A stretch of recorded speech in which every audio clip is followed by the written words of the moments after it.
It's time to rip the cover off what really works to ditch addiction, depression, anger, anxiety, and all other kinds of human suffering. No, not sobriety.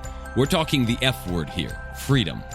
We'll share straight from the trenches what we've learned from leaving our own addictions behind and coaching hundreds of others to do the same. And since it's such a heavy topic, we might as well have a good time while we're at it.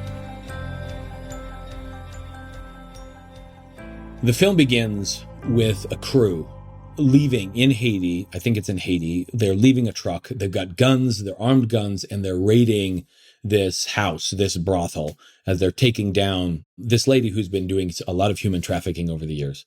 This is a documentary called Operation Toussaint by Nick Nanton directed it. You know, it was funded by Russell Brunson and a bunch of other people who are trying to help Operation Underground Railroad to stop and combat a lot of the human trafficking that's been happening, and to take the people who have been doing this into custody and in some way remove them from the streets so that these young kids have a chance at life. Sadly, the hunger for this has come from the United States. A lot of it, you know, we're the number one consumer of pornography. I think of child pornography, and I'm not sure about human trafficking itself. I know there's a lot of it that happens inside the United States, and a lot of Americans who go elsewhere to participate in it. And so today, I want to give you a glimpse inside of the real cause of human trafficking and where it comes from. Because even in this documentary film, as good as it is, it doesn't address it at all. There's a shot in the movie where Tim Ballard, who I love the man for what he's doing in the world. Oh my goodness. You know, it takes courage. It takes guts. I don't have the skill set he has to be able to do something like that. And I'm glad that there are men like him in the world who are willing to step up and help these young kids and help these people in ways that I can't help them.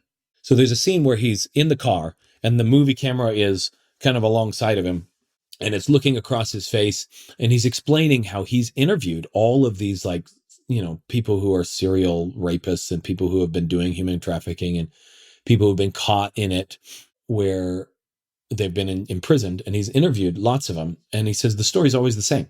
As a kid, they ran into a Playboy magazine or some pornographic material, and they looked at it and it got exciting to them. And then the internet came around and it was more accessible almost immediately, which is what happened with me. And they started getting excited by it. And pretty soon what they were seeing wasn't doing the job for them. It wasn't as exciting. So they kept looking for deeper and deeper stuff, more extreme stuff. And then pretty soon like the pictures and the videos and the images weren't enough. And so now they needed human bodies. And eventually it moved into human trafficking, maybe prostitution. And then eventually, you know, young kids and other things. And they would fly to different countries and whatnot. And so he says, look, the story starts the same way. It starts with pornography. And a lot of people want to do this. We want to vilify the pornography industry for creating what's going on with human trafficking. Now, human trafficking has been around for a long time. And Glenn Beck, who's in the film, he makes this amazing point that hit me so hard between the eyes. And I want you guys to like really grasp this. It's free on Prime Video right now, as far as I know. Okay, by the time this airs, I don't know if it will be still, but you could see it, Operation Toussaint. But he makes this point. He says, I've heard a lot of people talk about anti-slavery, which is what human trafficking is, right? We're buying and selling humans for whatever use, whether it's farmhands or whether it's for sex, which is what's happening a lot these days. So he says a lot of people talk, because he's political, and he's heard a lot of people talk about slavery and how they would have been there. They would have been abolitionists, you know, they would have fought for slavery and everything. And he's like, well, they're talking about it, but they're not doing anything about it. It's so easy to talk about wanting to end slavery, wanting to end human trafficking, wanting to end the pornography industry, talk about how bad it is, how evil an institution it is. And let's be honest, talk and awareness is needed. So that's not a bad step. But Glenn Beck's point was, they're just talking about it and nobody's actually doing anything. And he wanted to step up and do something about it. So he helped fund some of their initial raids and some of the things that they did. And that hit me between the eyes, because I realized the same thing has been happening in a lot of different places. And we sit here and we point to the cause of all this as pornography. Now, there is at least one organization working on human trafficking. There are a lot of other people that are looking to end human trafficking. There is at least one organization working on fighting the porn industry, either saving people from it, like XXX Church, who have some programs, and they've actually been ones who've gone into porn expos and handed out Bibles to porn stars and saying, look, Jesus loves porn stars too, trying to increase more love. But then there's Fight the New Drug that's trying to increase awareness of what pornography actually does to human beings, to relationships, and also what it does to the actors inside the industry. The industry itself has been a place for a lot of human trafficking and a lot of stuff like that as well. So there's organizations like that, a lot of them. There's all over the place. People are cropping up. There are counselors that are up to try and help people who are struggling with these addictions to pornography and whatnot so that they don't go too far. There are social services that are in place to protect families if it does go too far. There's a lot of organizations in place. And we've looked at pornography as the problem. It's not. Porn is not the problem. Porn is the solution to the problem that is much deeper. And as long as we're focusing on pornography as the problem, we're missing what's really going on. And what's really going on isn't just leading to pornography addiction and all of these wrecked lives and human trafficking. What's going on is also leading to depression and suicides and anxieties and alcoholism and other types of addictions. What's going on is also leading to broken homes and really poor political battles and bad health decisions and all kinds of other stuff. What's going on is at the core and center of human well-being. And it needs to be addressed. And it needs to be addressed as young as we can get kids learning it. Because until they learn this, then we're going to continue having to put Band-Aids on and try to solve the problem by like solving its symptoms instead of really getting to the root cause. So what is this problem that you see, Bob? Why is this the case? Look, we've worked with, at the Freedom Specialist, hundreds of men. I've spoken with probably well over 1,000 of them, some of them on the phone. Not everybody jumps on as a client. Not everybody's in a financial space to do that, which I totally get. Investing a bunch of money to have a team of people come in and really turn your life around in a couple of months. Not everybody's in a spot to do that. They got other priorities, or they don't really want it that badly, or whatever else it is. And so, I've spoken with thousands of people, men and women, and we've helped people outside of just porn addiction, depression, anxiety, OCD. We've helped people with food addictions and some substance addictions, behavioral tics, even health issues to a certain extent, business problems where they're like self-sabotaging and they can't figure out how to like wrap their mind around all kinds of stuff. So I've spoken with a wide array of people. And in every single case, porn is not the problem. Porn is the reason that they're still alive. I remember it was 5 o'clock in the morning. I may have shared this already, but I'm going to share it again. It was 5 o'clock in the morning. I was in San Diego, like Laguna Beach, California, Dana Point, somewhere around there. And it was a Marriott hotel. We were there. I was there for a business conference with this like sort of paramilitary kind of business guy who was really harping on a lot of things. I was up at 5 o'clock in the morning. The fog was coming in off the ocean. We were up on a little hill. And it was like covering the grass in a little bit of dew, but you could see these rabbits hopping around, white rabbits, black rabbits and stuff. I just finished a morning workout and I was going through some of the mental work that I do frequently and that we teach our guys to do to help kind of reframe what's going on in their life and to see what's really at the bottom of things. And I had this moment of realization where I realized, oh my gosh, I like porn. I really like porn. And I had a client the other day who was like, but I really like it. And for the first time in my life, when that happened to me, I was like, oh crap, I'm dead. I'm doomed. Like God hates me. I'm broken. There's something wrong with me. Obviously there's like, I'll never be happy in my life. I'm messed up. I'm a pervert. There's something wrong with me. But what happened next was the next question, which is why? Why do you like porn? And I realized it's because I lived my life in misery, bland kind of boredom, numbness to what was going on in life, just coping with things that were handling in my head. And in the moments I was looking at pornography, my heart beat faster. There was adrenaline. I could feel the chemical rush in my system. I had like laser focus. I could feel like little like massive tension patterns in my face and my hands would tingle and buzz. And, I would feel these like cold sensation. I would feel a sense of escape and power and freedom that I couldn't feel any other place. Now, it didn't last. It wasn't a long-term solution and it created way bigger problems in my life. So I am not advocating this as a solution. And that doesn't even take into account the millions of lives who have been ruined and wrecked because of the industry itself, the people who've worked in the industry and now have to like recover from it. So I am not advocating pornography as a solution, but I was using it as one because I hadn't figured out one simple thing, which is that how I feel in my life, actually comes from somewhere. It comes from me. It's not because of my circumstances. It's not because somebody said something. It's not because I don't have money. It's not because I do have money. It's not because I'm overweight. It's not because I don't eat right. It's not because my wife doesn't want me one night. It's not because she does want me one night. It's not because my kids love me. It's not any of this stuff. My emotions come from me. And that means I have a choice in how I feel. And when you have the skill to make that choice, you really are free indeed. This is not being taught in our country.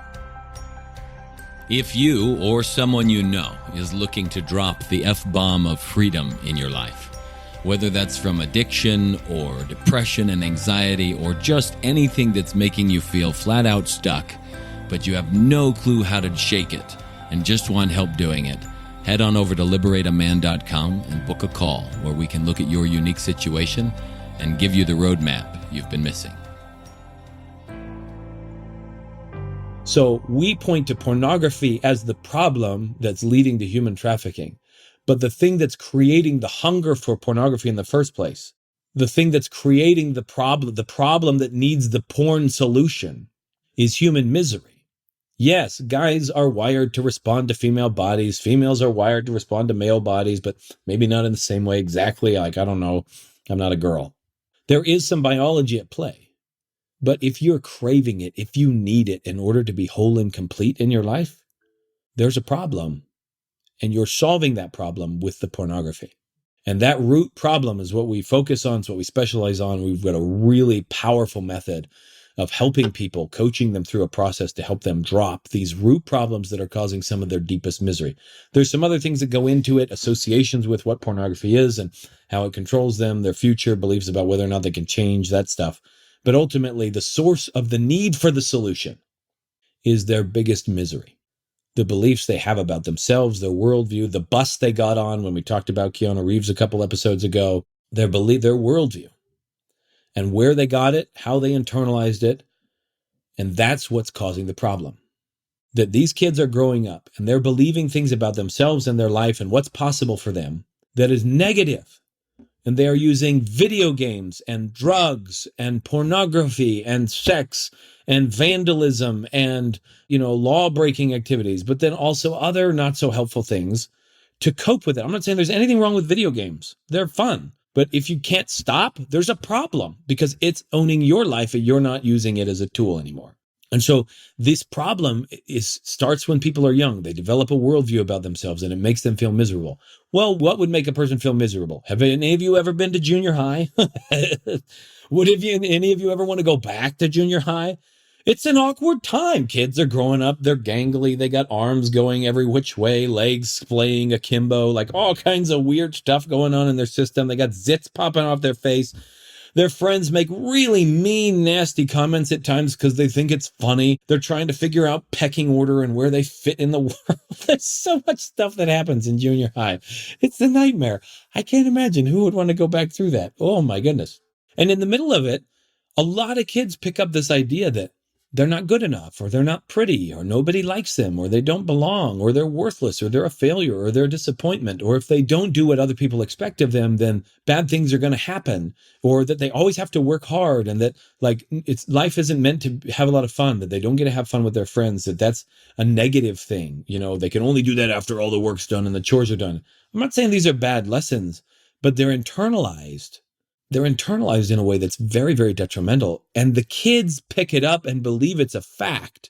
And they've been picking it up since they were, 1, 0, 2, It's not like it only happens in junior high, but they get cemented along the way. And the kids believe that this is the way the world works. So if a kid is growing up in a family and sees a husband and a wife who have no spark, no connection between them, it's not that something bad happened. It's just that the kid is now growing up believing that the ideal marriage is a marriage where dad's checked out after work, mom's doing her own thing, stressed about the kids, they come together and they work together and whatever. On occasion they kiss, but there's really no spark and no fire between them.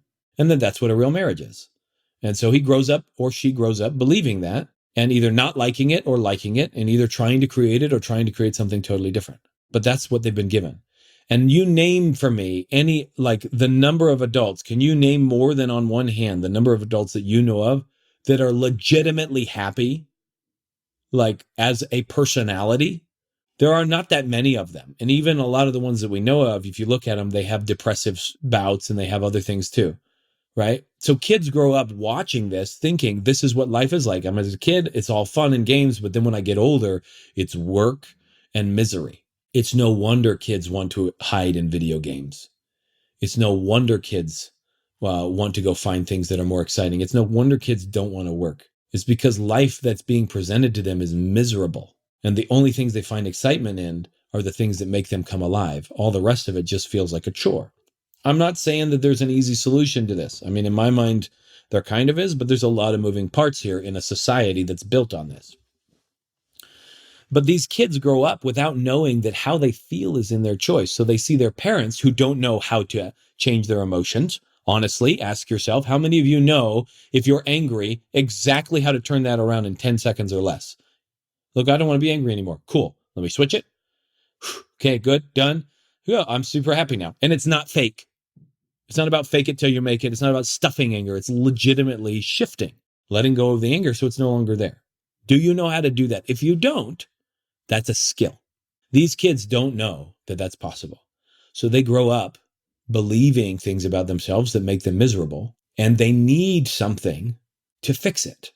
Now, a lot of kids that get involved in a lot of activities, that's super powerful for them because they're getting a lot of positive chemistry that's helping them really balance out their lives. It's really good. Physical activity is great. But the thing that no kids are being taught in school is A, that their emotions are a choice and they can choose it. And B, they're not being taught how to make that choice. And so as I was watching this documentary, which was such a powerful documentary, but as I was watching it and seeing it, I was sitting there thinking about all of the places on the planet where nobody's really addressing this, that there needs to be a program in place in all the schools all over the world where we raise a generation of people that know that how they feel is 100% their choice, and that also know how to make that choice for themselves so they never have to be bound by and a victim to any emotion ever again, whether it's depression and anxiety or whether it's anything else. What kind of powerful society and community could we make, guys and girls, if we could have a generation grow like that? If the adults could learn it, but we would stop to have put Band-Aids on it. Imagine what kind of political conversations we could have if we're no longer being governed by our emotional state.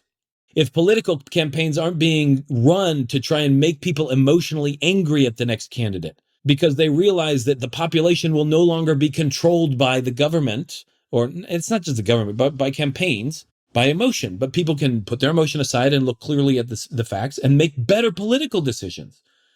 What kind of health decisions would people make if they're not emotionally eating? Or they're not making decisions based solely on their money, like, oh no, we need this health practice in place because if not, then I lose a job. What kind of money decisions would people make if they weren't so frantic about needing money, if they weren't emotionally charged and they could just look at the situation in their life? What kind of domestic abuse situations would vanish almost completely if husband and wife know, look, dude, I'm angry right now. Let me just go handle that. I'll be back. And then we can actually have a real conversation. And then afterwards, maybe we can, snuggle. That's code, folks. But what kind of amazing relationships could we have? What kind of father and son relationships could we have if kids knew that they could handle their emotions? Much more quickly could kids do their homework? What kind of educational reforms and political and legal progress could we make if we weren't busy arguing in heated emotional states and really were just looking at what was going to be best and moving forward with clear vision instead of being controlled by our emotions? And yes, how quickly would an entire industry that supports addiction vanish if everybody left the industry? It's not about fighting against it. We need people who are working with human trafficking because it's around and it'll still probably be around for a long time. It's not about trying to make people feel bad about it. We do need people who are raising awareness about what pornography does and what alcohol does and what drugs do so that better education and better decisions can be made for sure. But if we really could help people figure out how to live happily, and if you could give that gift to your children, how much better of a life could they have than anything you or I were able to achieve? Because nobody taught us how to stop feeling depressed, how to stop beating ourselves up, how to stop getting angry at everyone on the street, how to stop taking out our emotions on other people, how to stop letting our emotions control our performance. What would life be like if we could give that to our children? And I'll have you consider that the best gift you can give to your kids first is that you become a happy person. And when they feel that from you, there's hope for the future. Then learn how to control your emotions. Learn how to have the choice and have the tools to make the choice. And then let's pass those on to the next generation. So I'm working with my team on ways to do that. We really want to build a program that, if possible, we can get into schools. I don't know how long it'll take, but if you're interested in supporting that, contact us.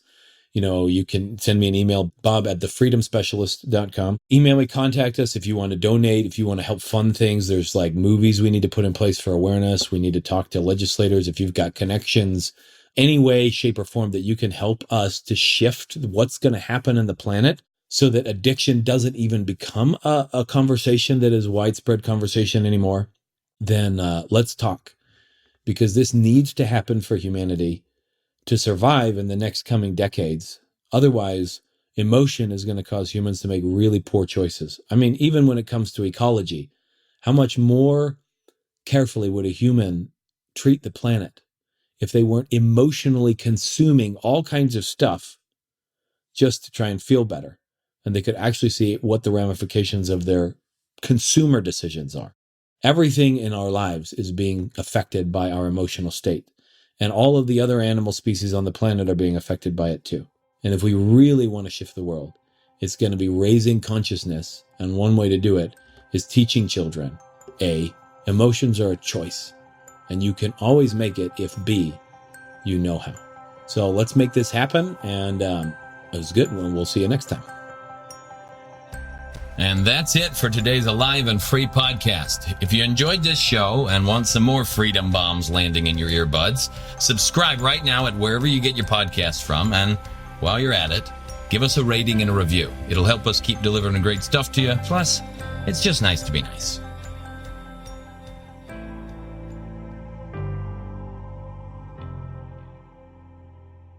This is thepodcastfactory.com.